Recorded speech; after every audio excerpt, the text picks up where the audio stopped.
네, 여름의 끝자락은 아니지만 그래도 끝을 향해 달려가고 있는 것이라고 믿습니다. 무더운 여름, 여러분 많이 힘드실 분도 있을 텐데 또 끝까지 승리하시길 부탁을 드리고요.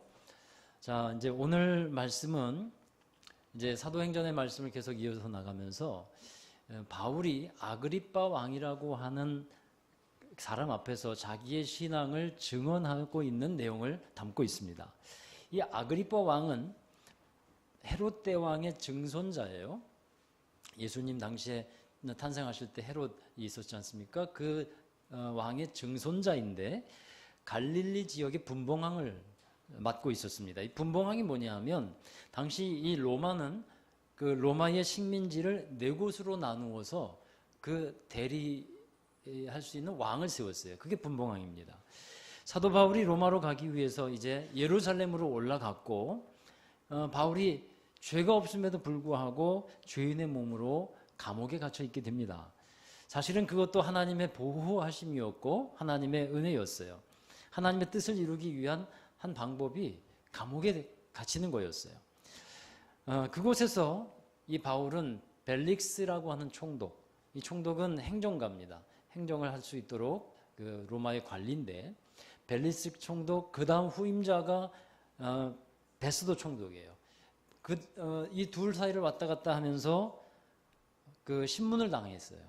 그러는 가운데 이제 아그리빠 왕에게 또한 이제 자기의 그 신앙을 증언하게 되는데 이렇게 지낸 세월이 예루살렘으로 올라가서 이 벨릭스, 베스도, 아그리빠 이렇게 왔다 갔다 하는 세월이 얼마나 됐냐면 2년이라는 시간이 흘렀습니다. 그런데 바울은 이와 같이 오랜 시간 동안에 변하지 않는 분명한 태도가 있었어요.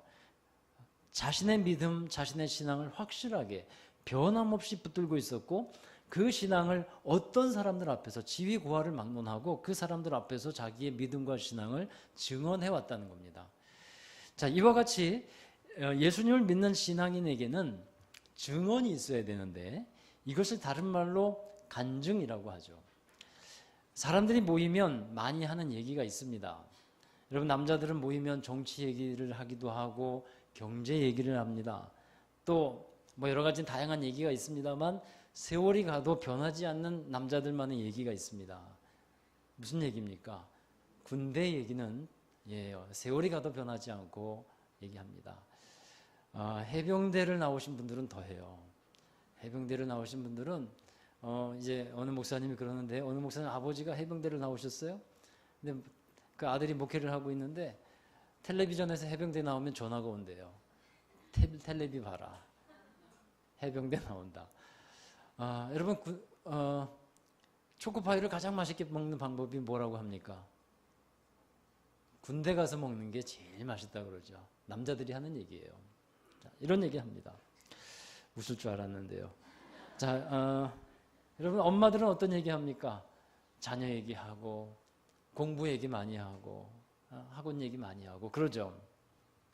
세대별로 모이면 주로 하는 얘기가 다릅니다. 그와 같이 우리 그리스도인들이 주로 하는 이야기가 있습니다. 그 이야기가 무엇이 되어야 합니까? 바로 은혜의 이야기가 되어야 할 줄로 믿습니다. 믿음의 이야기가 되어야 하는 것입니다. 우리가 어떤 말이든 할 수 있는 자유가 있습니다. 근데 주의할 것이 있다면 우리의 얘기 속에 어떤 사람에 대한 흉이나 비난, 헐뜯는 말 이런 부정적이고 비생산적인 말을 하는 것이 우리가 주의해야 될 것들이에요. 우리 신앙인들이 유념해야 될 것은요. 나의 말이 하나님께 영광이 되고 있는가? 정말 나의 말이 다른 사람의 믿음과 신앙에 도움이 되고 있는가? 이것을 유념을 하고 있어야 하는 것입니다. 자신이 생각하기에는 너무도 의로운 말인 것 같아도 그게 어떤 사람에게는 믿음의 걸림돌이 되는 말이기도 해요. 그럴 수 있다는 것을 알아야 합니다. 그래서 신앙인들이 모일 때 빠지지 않아야 하는 말이 있는데 하나님의 은혜에 대한 고백이에요. 즉 간증이라는 거예요.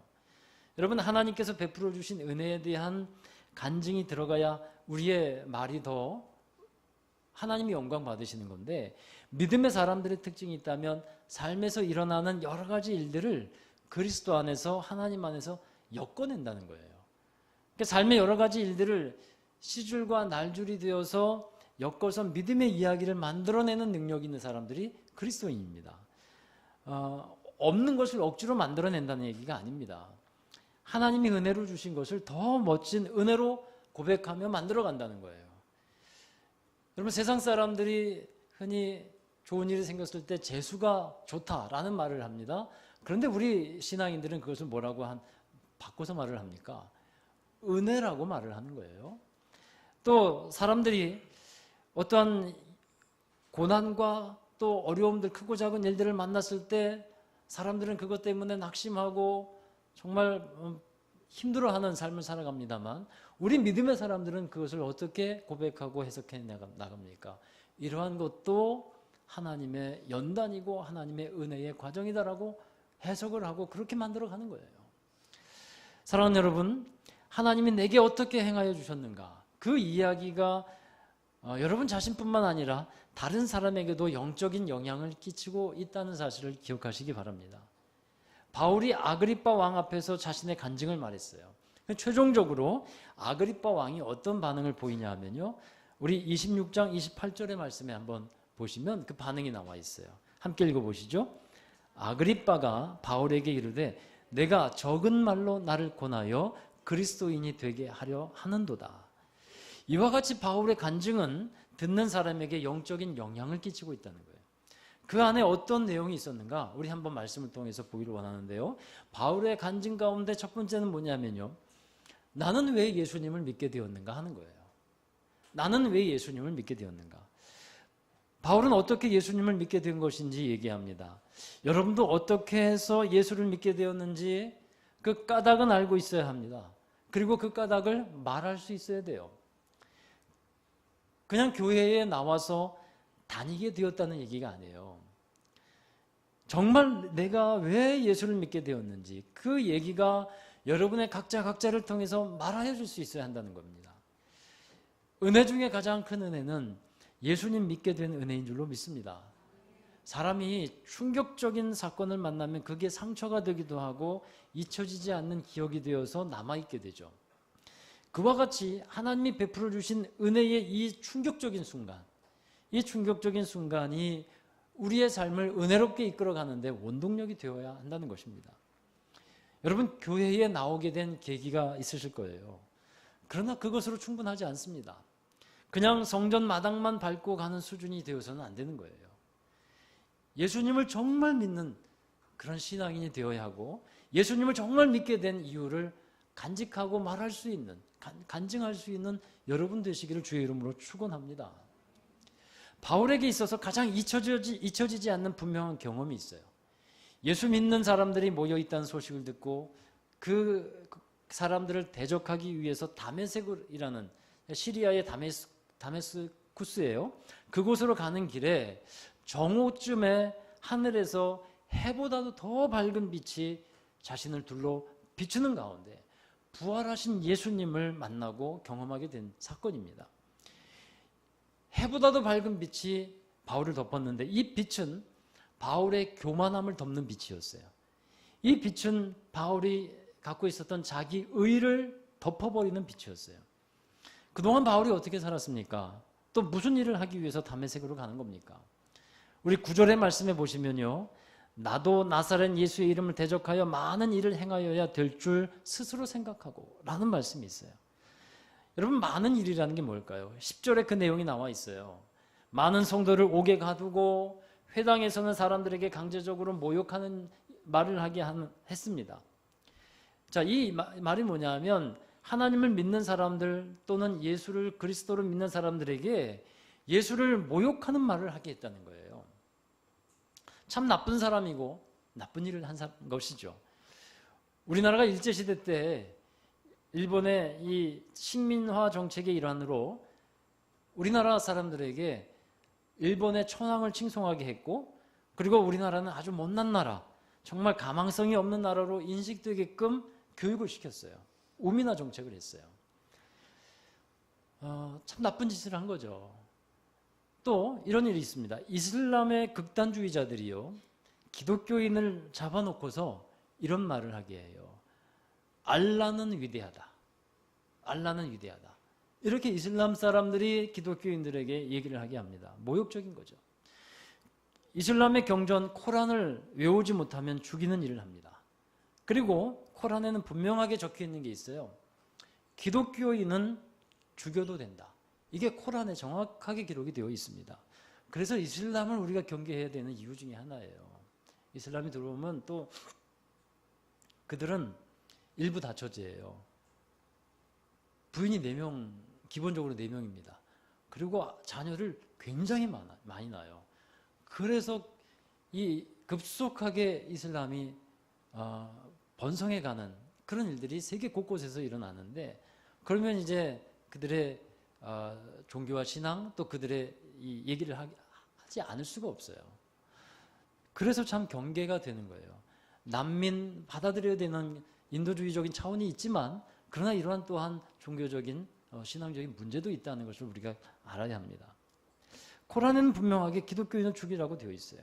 그들에게는 그렇게 하는 것이 영광스러운 일입니다. 그것이 죄가 되지 않습니다. 그들에게는요. 근데 바울이 그때에 바로 이와 비슷한 일을 하게 했다는 거예요.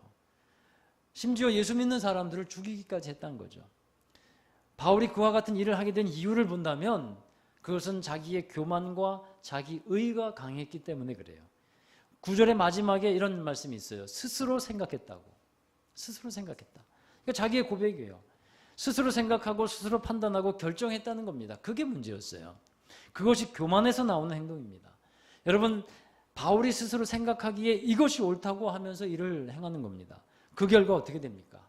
예수 믿는 사람을 정죄했고 핍박했고 죽이기까지 하는 일을 하는 겁니다. 이와 같이 무자비했던 바울이었는데요. 예수님은 바울을 만나주셨어요.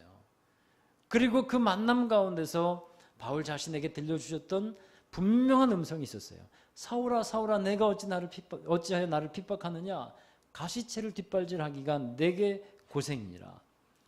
그리스도인에게 이게 무슨 뜻이냐면요. 그리스도인에게 발길질을 해대는 것이 곧 예수님께 발길질을 하는 것이라는 거예요. 교회를 대적하는 것이 곧 나를 대적하는 거다. 예수님을 대적하는 것이라는 것을 말씀하는 겁니다. 그것은 결국은 너만 아프게 될 뿐이라는 겁니다. 가시채라는 것은 소를 몰기 위해서 이 말을 몰기 위해서 막대기 한쪽 끝에 뾰족한 쇠나 뼈를 박습니다. 그래서 사용하는 건데 그걸 발길질하는 거예요. 근데 누가 아픕니까? 자기 발만 아픈 거죠. 그래서 결국 바울만 아프고 힘들고 고생되는 일뿐이다. 아무 소용없는 일을 너가 지금 하고 있다. 예수님께서 그 말을 하고 계신 거예요.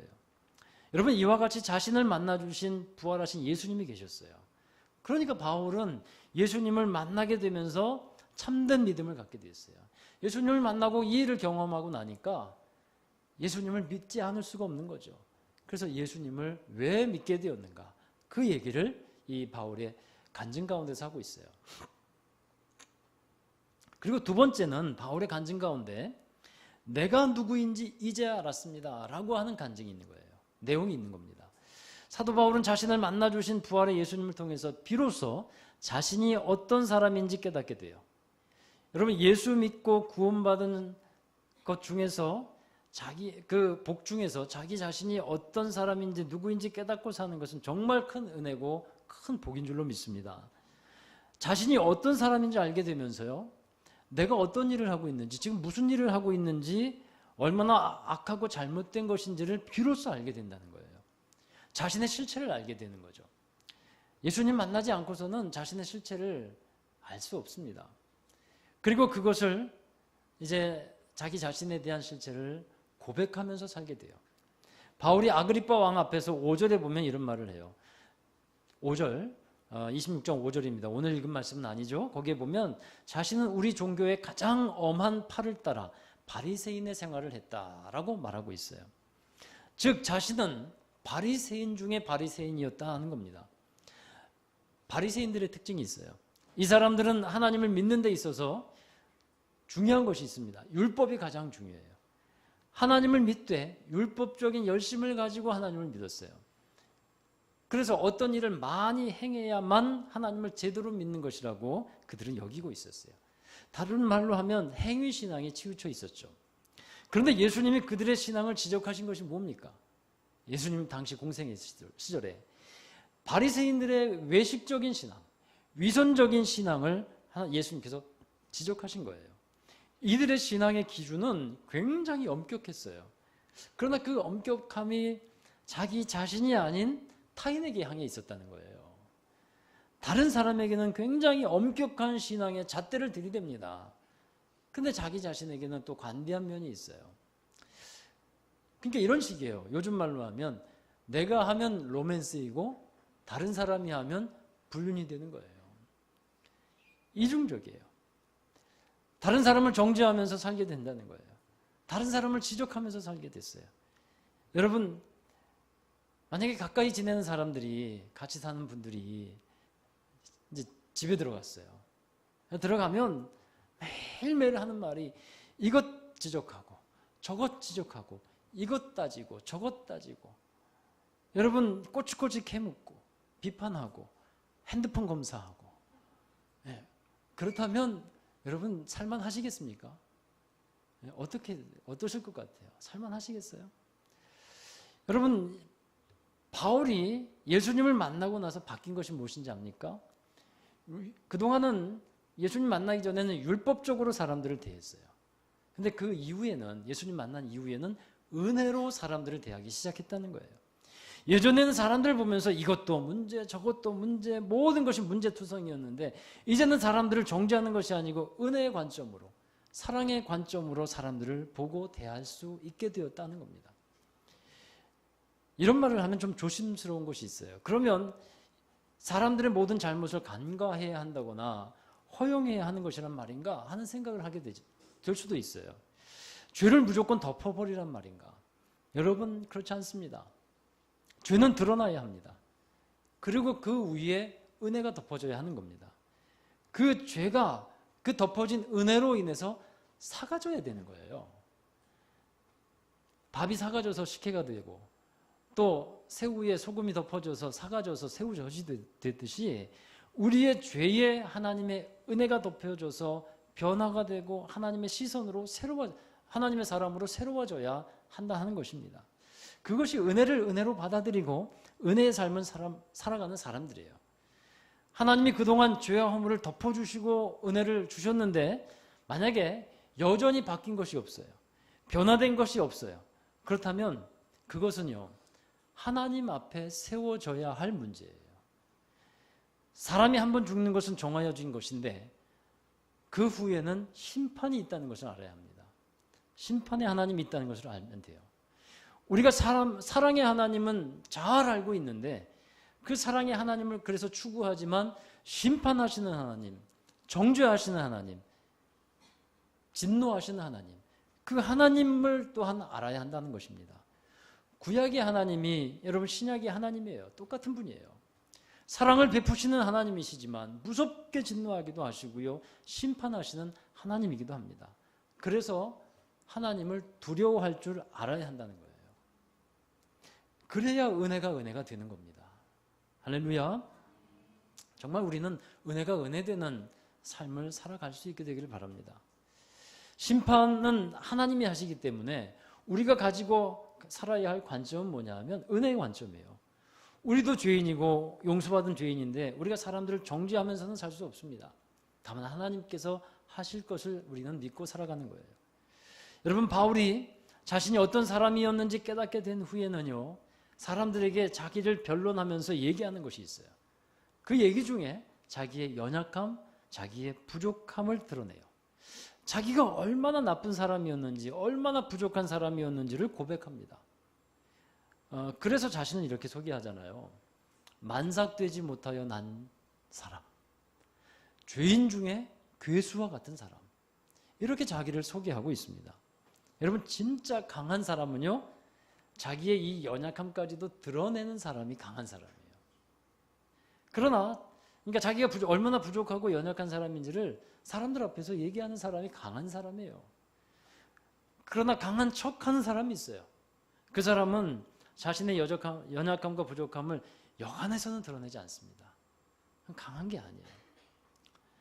사랑하는 여러분, 바울이 받은 은혜, 교만했던 자기 자신, 자기 의로 가득 찼던 자기 자신을 바울은 예수님 만나고 발견하는 겁니다. 마찬가지로 저와 여러분이 자기 자신을 알게 되는 은혜가 임하게 될 수 있기를 주의 이름으로 축원합니다. 세 번째, 이 바울의 간증 가운데 나오는 것은요, 내가 무엇을 해야 할지 이제야 알았습니다 라고 하는 고백이에요.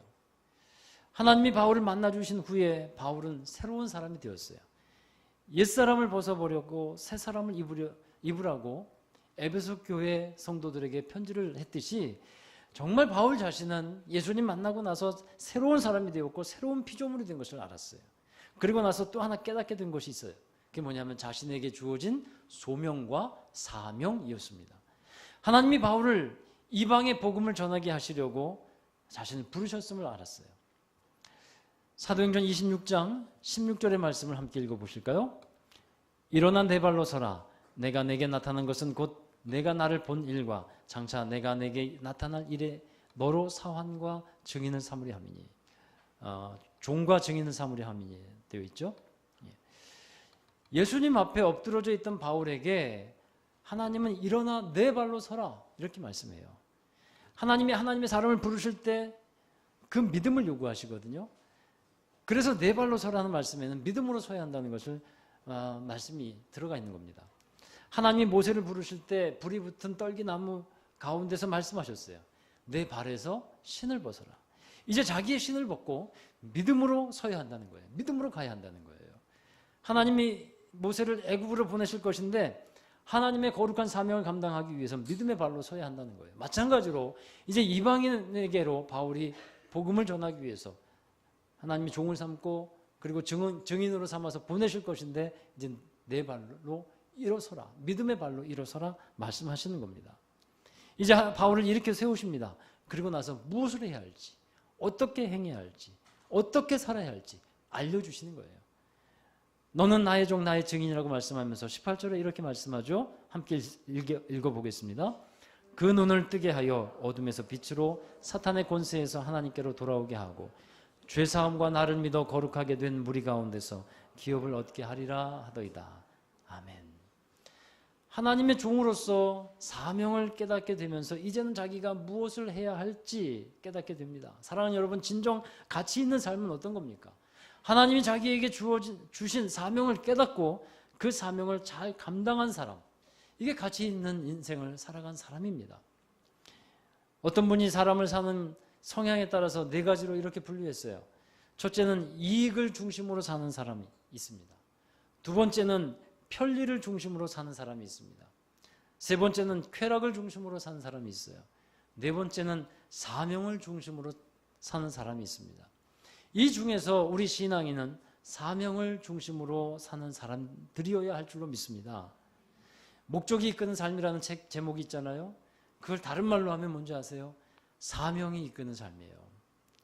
하나님이 내게 원하시는 것을 따라서 살아가는 삶이 사명이 이끄는 삶이라는 겁니다. 미국의 캘리포니아 주에 사는 제시카 조이 리스라고 하는 어린이가 있었어요. 그는 불행하게도 12살에 뇌종양에 걸렸어요. 수술이 불가능한 희귀종이었대요. 때문에 화학치료, 방사능 치료를 할 수밖에 없었는데 부작용이 너무 심각해서 고통이 아주 심했답니다. 그런데 이 제시카는 그런 상황 속에서 자신과 같은 소아암 환자들을 지원하고자 비영리 기관을 세우고 자기의 블로그에 투병 과정을 기록하면서 소아암에 걸린 환자들이 얼마나 힘겨운 싸움을 하고 있는지를 사람들에게 알렸어요. 그리고 그 블로그에 적는 글 마지막마다 NEGU라고 하는 글자를 적었어요. NEGU가 뭐냐면 Never Ever Give Up의 약자예요. 다시 말하면 절대 포기하지 마세요 라고 하는 의미의 약자였습니다. 뇌종양과 힘겹게 싸우는 이 12살의 소녀가 이런 일을 계획한 것은 참 기특하게도요, 그게 자기의 사명이라고 깨달았다는 거예요. 그래서 제시카는 자기의 사명이 희망과 기쁨, 사랑을 이 암과 싸우고 있는 사람들에게 전해주는 그것이 자기의 사명이라는 것을 깨닫고 그 일을 훌륭하게 감당합니다. 안타깝게도 10개월의 투병 생활 끝에 제시카는 하나님 나라로 갔지만 그녀가 남긴 글을 통해서 많은 소아암 환자들이 용기를 얻었고 그녀가 세운 재단에서 많은 환자들이 지원을 받게 되었다고 하는 겁니다. 정말 짧은 생을 살았던 사람이지만 가치 있는 인생을 살았다 인정받고 있어요. 무엇 때문입니까? 자기에게 주어진 사명을 감당했기 때문에 그래요. 사랑하는 여러분, 우리는 예수님을 만난 사람들이고 예수님을 믿는 사람들인 줄로 믿습니다. 또한 그런 사람들이 되어야만 합니다. 그로 인해서 우리의 삶에 믿음의 증언이 있고 간증이 있는 삶을 분명히 살아야만 합니다. 우리에게 주어진 삶 속에서 하나님의 은혜의 복음을 전파하는 삶을 살아가는 여러분이 되시기를 주의 이름으로 축원합니다. 기도하겠습니다. 하나님 감사합니다. 우리에게 베풀어 주신 하나님의 그 크신 은혜, 우리가 생각해 보면 측량할 수 없고 감사할 수밖에 없는 은혜임을 고백합니다. 그런데 우리가 삶을 살아가면서 그 은혜를 많이 잊어버립니다. 그러다 보니 우리의 말 속에서 감사와 찬양과 하나님에 대한 영광이 나오는 것이 아니라 불평과 원망과 세상적인 비신앙적인 소리가 나오기도 합니다. 하나님, 저희들 다시 한번 하나님의 은혜 기억하며 그 은혜 안에 살게 하시고 우리의 말 속에서 우리의 삶 속에서 하나님이 함께 해주셨던 그 놀라운 은혜의 간증이 나오게 하여 주시옵소서. 하나님께 영광이 되는 삶이 되게 하시고 우리에게 주어진 생애가 얼마나 남았는지는 알 수 없지만 그러나 끝까지 맡겨주신 사명 잘 감당해 나가는 우리 모든 성도들 되게 하여 주시옵소서. 예수 그리스도의 이름으로 감사하며 기도하옵나이다. 아멘. 우리 다 함께 자리에서 일어나셔서 파송과 결단의 찬송을 부르겠습니다. 나 주님 보기 원하네. 우리 사도 바울처럼 주님을 만나기를 원하고 그 은혜에 함께 사명을 감당해 나가는 사람 되기를 원합니다. 나 주님 보기 원하네. 아버지의 사랑 날 자녀 삼아 주신 주님, 날 자녀 삼아 주신 주 사랑합니다. 나 주님 닮기 원하네. 나 주님 닮기 원하네. 십자가의 사랑 날 위해 고통당하사 날 위해 고통당하사 생명 주셨네. 내 영혼 간절히 주를 갈망합니다. 주의 손길 내게 보이소서. 우리 간절히 기도합니다. I pray 날 고치소서. 날 만지소서. 나 주 얼굴 겸손히 바라네. I pray 날 채우소서. 날 붙드소서. 주의 사랑 그 안에 거하기 원합니다. 나 주님 보기 원하네. 나 주님 보기 원하네. 아버지의 사랑 날 자녀 삼아 주신 주 사랑합니다. 나 주님 닮기 원하네. 십자가의 사랑 날 위해 고통당하사 생명 주셨네. 내 영혼 간절히 주를 갈망합니다. 주의 손길 내게 보이소서. I pray 기도합니다.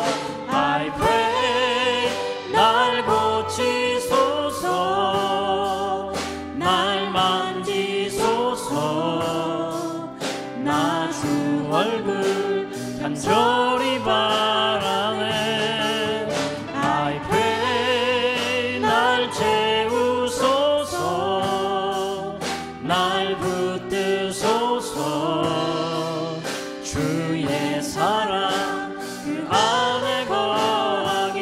한 번 더 고백하십시다. I pray 날 고치소서. I pray 날 고치소서. 날 찾으소서. 나 주 얼굴 겸손히 바라네. I pray 날 채우소서. 날 붙드소서.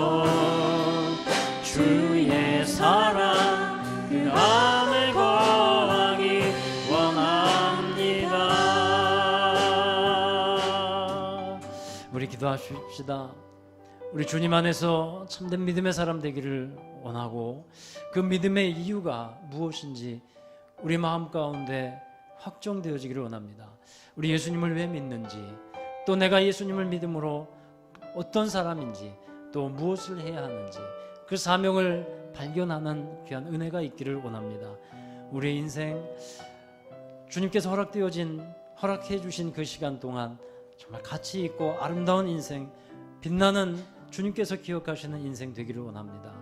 우리 믿음으로 살아가면서 우리 하나님 안에서 귀한 사명 잘 감당하며 주님의 영광 드러내는 우리의 삶이 되기를 원한다고 우리 함께 믿음으로 고백하며 기도하겠습니다. 기도하시겠습니다.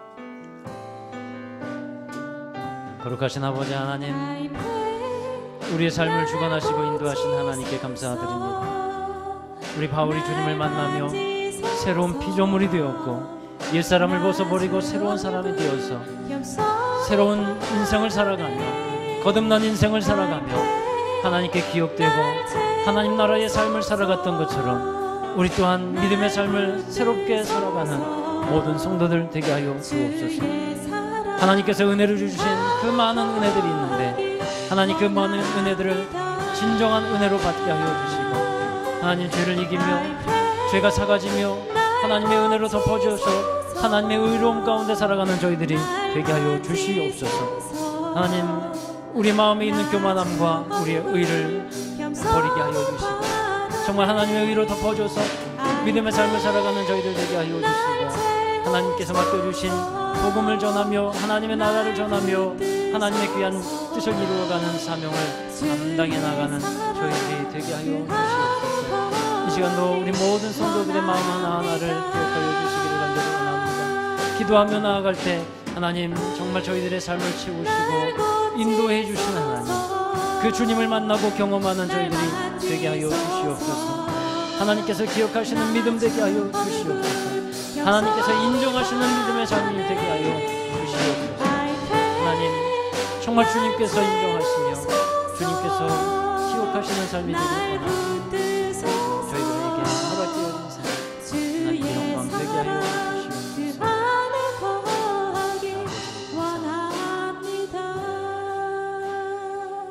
하나님 기도합니다. 간절히 기도합니다.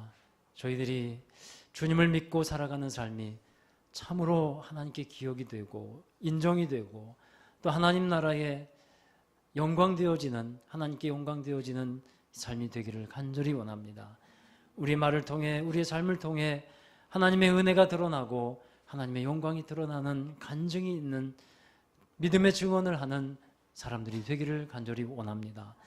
우리는 세상 사람들과 믿지 않는 사람들과 분명히 구별된 것이 있을 것인데 하나님 구별된 삶을 살아가는 믿음의 사람들이 되어서 우리 말이나 우리 행동 속에서 정말 하나님이 드러나게 하시고 주의 아름다운 영광이 드러나게 하여 주시옵소서. 우리에게 맡겨주신 사명이 분명히 있음을 깨닫습니다. 각자에게는 다 다르고 다른 사명들도 있지만 또한 복음을 전하며 하나님 나라를 살아가고 전파하는 귀한 사명을 주셨사오니 그 귀한 사명 끝까지 잘 감당하게 하여 주시옵시고 우리의 고백을 통해 우리의 삶을 통해 많은 사람들이 어둠에서 빛으로 또한 사단의 나라에서 하나님의 나라로 옮겨지는 귀한 역사들이 있게 하여 주시옵소서. 우리 교회가 그 일을 또한 잘 감당하게 하여 주셔서 진정 하나님께 영광되는 교회가 되게 하시고 하나님의 뜻을 아름답게 이루어가는 주님의 교회 되게 하여 주옵소서. 이제는 우리 구주